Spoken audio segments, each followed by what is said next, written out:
nervous about completely showing up in your visibility, but you're afraid you're going to look like you're full of yourself and in your ego? Here's how you can tell the difference. To illustrate this point, one of my private clients who was already showing up on social media, already being visible, I was inviting her and coaching her on being visible in her authentic self, going deeper so that she could really blast open her frequency and share that with the world. She was having some resistance around really more deeply showing up because she actually was told by one of her mentors in the past that she was being in her ego and full of herself by talking about her work. My client, she's so super humble, super sweet, very down to earth, very much knows who she is and her capabilities. It's not about her needing to be more humble. What I would say is that she gets to be even more in acceptance and ownership of her power and her abilities and the transformation she gets with her clients. And I'm bringing up her story right now because her story isn't the only one.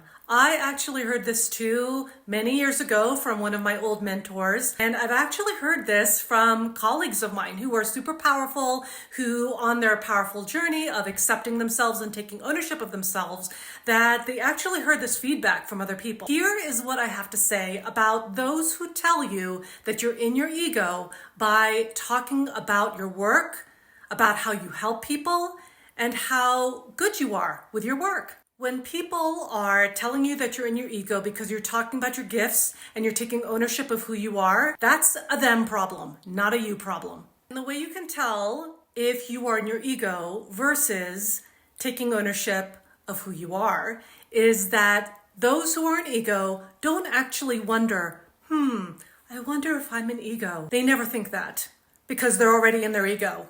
They're already full of themselves. They're not thinking about other people. They're not concerned about making impact in the world. They're thinking about themselves and how they can pump themselves up. So these are all the people who are like, I'm so amazing, I'm so prolific, I am the best healer in the world, and I can cure all your problems. That's a red flag.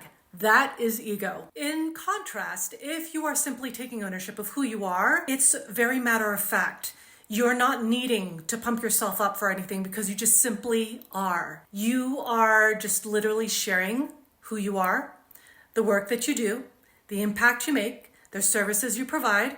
That's it. There's no emotional charge around it. There's no energy around guilt, shame, embarrassment, any of that, because it's just literally a fact. It's like saying the sky is blue because factually the sky is blue. It's super nuanced, and sometimes that ego can sabotage because ego is not just only showing up and being like, I am the reincarnation of Imhotep and I'm so amazing and the most powerful being in the world, right? That is one version of ego. There's another version of ego that says, who am I to show up? Let me play small.